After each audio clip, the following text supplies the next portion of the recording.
his big kill on the black people is the millions of people that he's allowed to come in through the border. They're taking black jobs now. We got some fact checking to do, because otherwise I would talk about the whole black jobs things for about 20 minutes. But for the first time in US presidential debate history, the current and former presidents went head to head. And as it is with every election season, black voters get brought into the fray. So who is telling the truth about us and who lied? And actually a good place to start is what Trump said about the loss of black and Hispanic jobs. And it could be 18, it could be 19, and even 20 million people. They're taking black jobs and they're taking Hispanic jobs. This is a big lie. Immigration officials actually arrested over 103,000 non-citizens with criminal convictions from the fiscal years of 2021 to 2024. This according to U.S. Customs and Border Protection data. So not everyone was let in, let alone 20 million people from mental institutions and prisons. The fact of the matter is there's more small black businesses that have been started than any time in history. This one's true. U.S. Census data does show a record level of black business ownership in 2021 and 2022. These are the most recent years that we have numbers on, but independent analysis also shows that Biden's policy has laid the groundwork for growth in black entrepreneurship.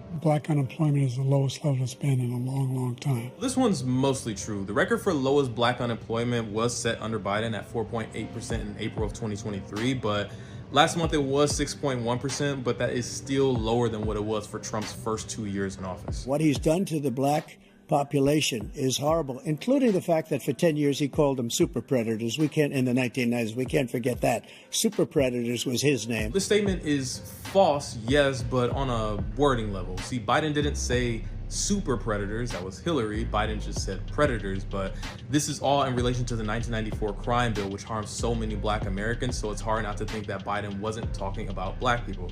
This whole dog whistle thing is something that Trump is known for, but Biden has definitely used this language in the 90s. So with everything clarified and fact checked, I want you all to answer one question in the comments. What is a black job?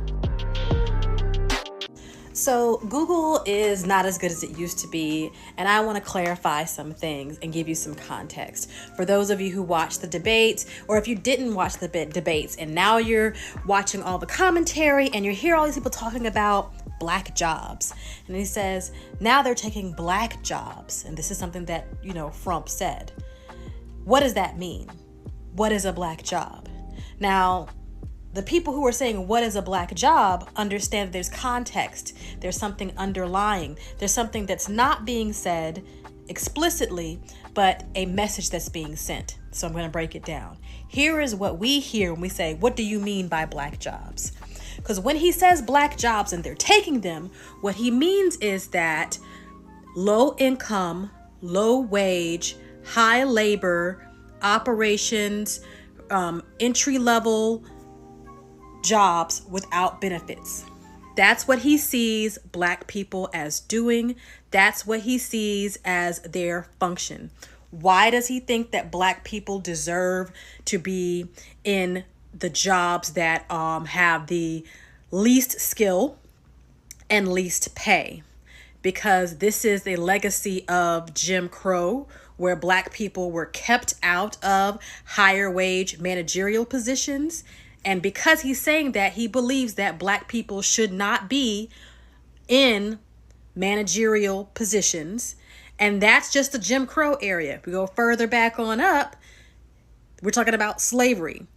Black people were enslaved. They did the jobs we didn't want to do. When they got out of slavery, we made sure they had low education. And now they no longer they were not going to be in positions above you.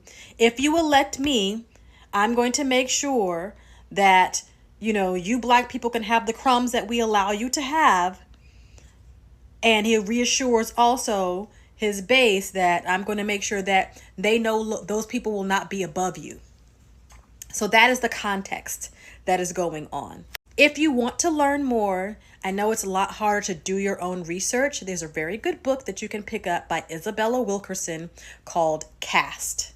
And it goes into the caste system that exists in America and very cogently details all the different ways that black people are kept out of positions of power, economic advancement, academic advancement. I'm sorry, what are black jobs? Internet, do your thing. Don't yell at me, woman. I drop my uniform wherever I want. I work 15 jobs. I don't have time for your foolishness. When I come home, I'm tired, damn it. Calling all black people. I have some job openings for people. But you got to be black, though. These are black jobs, okay? Here we go. Let me know if you qualify for any of these, and then send me your applications in my DMs, okay?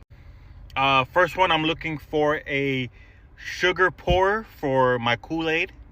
If anyone knows the right amount of Kool-Aid to pour, go ahead and apply. I am also looking for someone who can brush my hair. I'm trying to get waves.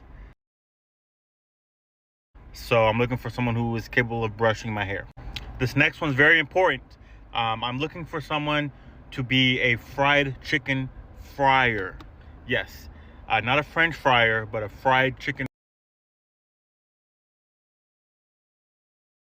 fryer. Please let me know. I would like to know your history on that as well. This next one's going to be tough, but I'm looking for someone who can apply cocoa butter evenly throughout my skin.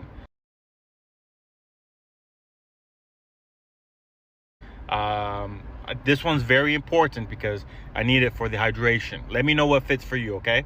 With the recent announcement of black jobs being taken, here's a list of jobs for the blacks.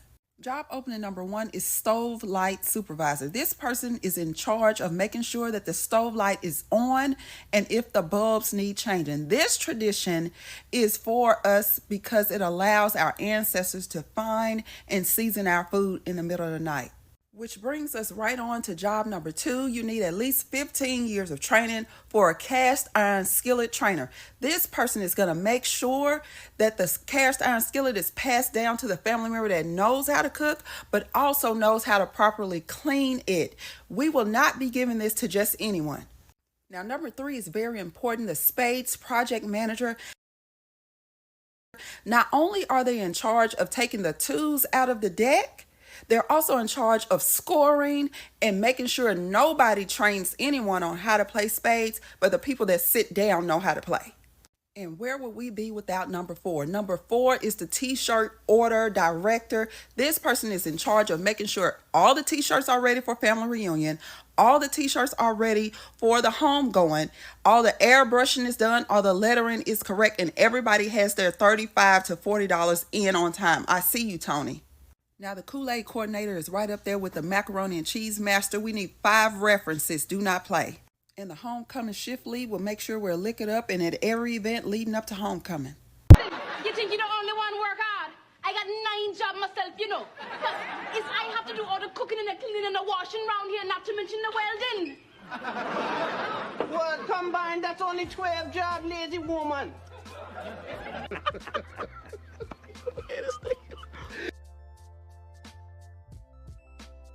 Oh, man. Come on now, dog. Are these black jobs? What is your definition of a black job?